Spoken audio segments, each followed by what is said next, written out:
Bienvenue dans ce tutoriel dédié aux listes d'usagers dans CrystalNet. Nous allons voir ensemble ce qu'est une liste d'usagers et comment l'utiliser pour une navigation simplifiée dans CrystalNet.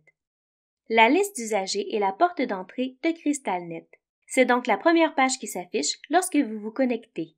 Cette page d'accueil permet d'accéder rapidement aux informations d'un usager.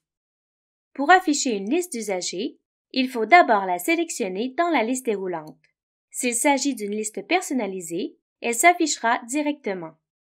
S'il s'agit d'une liste système, vous devrez effectuer une mise en contexte en faisant un choix pour chaque critère exigé et cliquez ensuite sur Afficher pour visualiser la liste correspondante. Il est possible d'effacer les critères en cliquant sur Réinitialiser. Si vous souhaitez qu'une liste spécifique soit déjà sélectionnée lorsque vous vous connectez, cliquez sur l'étoile pour définir cette liste par défaut. Cette option est également disponible dans le menu Administration des listes.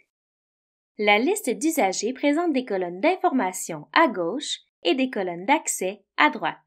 Rappelons que l'affichage de plusieurs colonnes est assujetti à des droits. Il se peut donc que vous ne les voyez pas toutes. Les 3 premières colonnes, toutefois, sont permanentes et s'affichent pour tous les types de listes. La première colonne affiche un avertissement relatif à l'usager.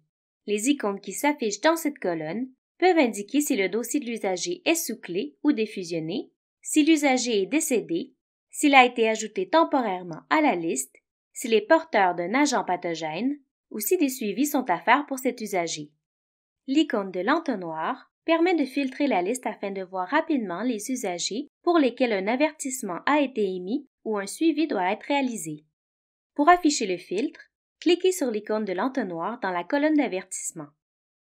Dans la section Affichage des avertissements, il est possible de filtrer la liste en affichant les usagers porteurs d'un agent pathogène, les usagers décédés, les dossiers sous clé et les dossiers défusionnés.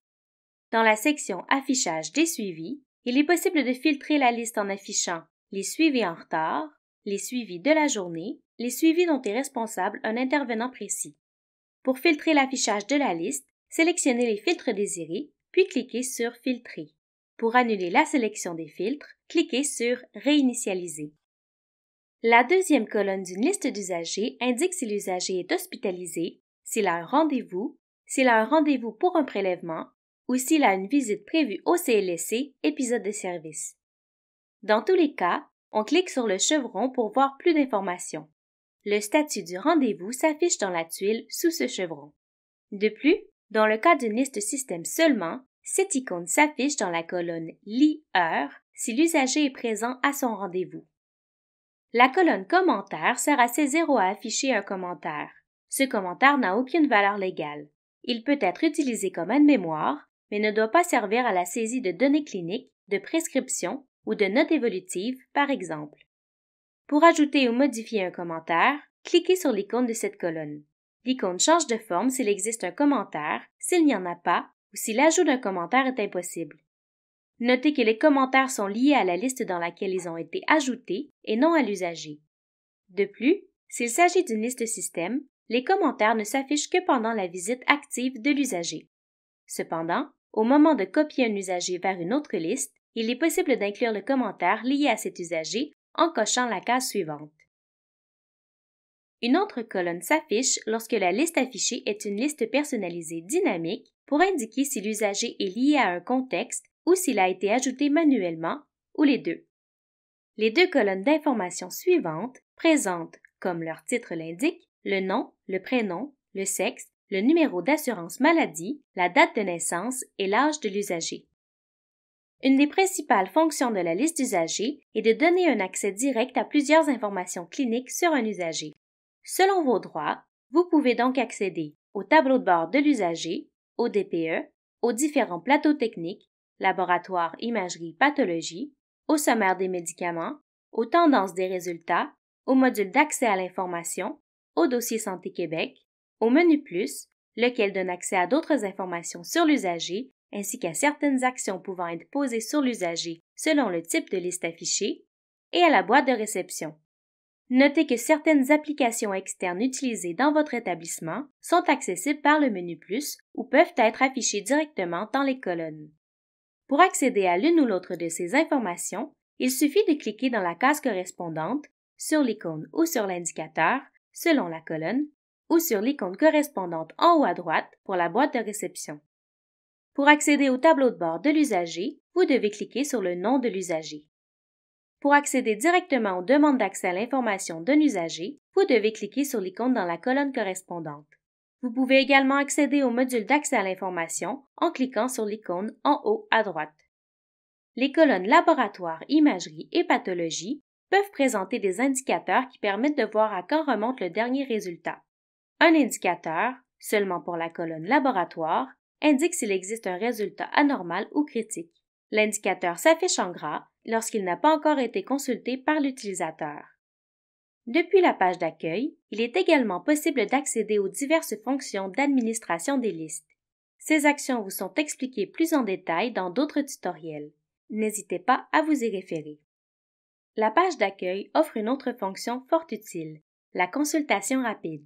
Comme son nom l'indique, la fonction consultation rapide permet d'afficher rapidement un usager précis en effectuant une recherche par numéro de dossier ou d'assurance maladie. Une fois l'usager trouvé, il est possible d'accéder aux informations de cet usager et même de l'ajouter à la liste courante. Lorsqu'une liste d'usagers s'affiche à l'écran, plusieurs actions sont possibles. Pour notre démonstration, nous utiliserons une liste personnalisée.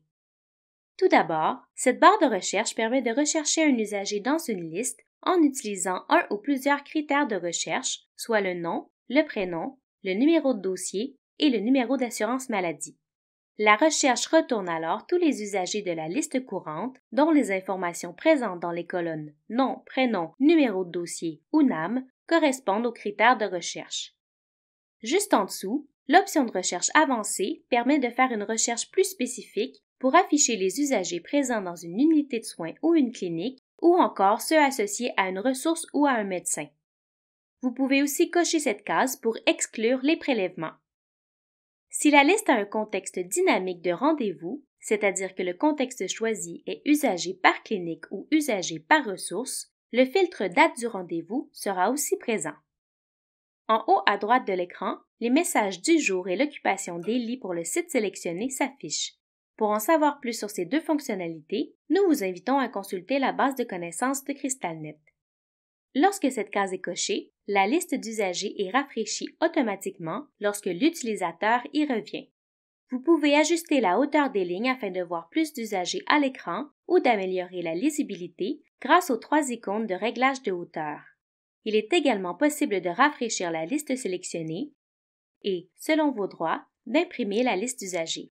Lorsque vous cliquez sur l'icône de l'imprimante, une fenêtre s'affiche. Vous pouvez alors choisir si vous souhaitez inclure ou non les commentaires dans la liste imprimée. Au besoin, vous pouvez ajouter un nouvel usager à la liste active. L'ajout sera temporaire s'il s'agit d'une liste système ou permanent dans le cas d'une liste personnalisée. De plus, sachez qu'il est possible de configurer les colonnes d'une liste personnalisée. Nous vous invitons à visionner le tutoriel à ce sujet. Pour ce qui est du tri des usagers, plusieurs règles s'appliquent selon le type de liste.